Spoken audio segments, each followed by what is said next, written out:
Hi friends, আসসালামু আলাইকুম। কেমন আছেন? আশা করি ভালো আছেন। আজকে আমি আপনাদের দেখাবো কীভাবে উইন্ডোজের যে 20% ইন্টারনেট আমাদের স্পিড কমে দেওয়া থাকে, আমরা সেটা উদ্ধার করবো আজকে। তো কীভাবে করবেন চলুন দেখি।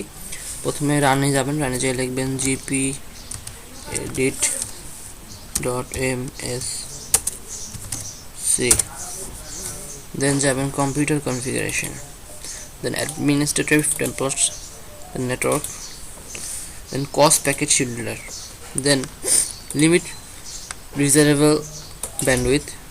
তারপর এখানে নট কনফিগার থাকবে, এটাকে এনাবেল করে দিতে হবে। এবং দেখেন এখানে 80%, 20% কিন্তু নাই, তো এটাকে আমরা কমাই দেবো, জিরোতে নিয়ে আসবো।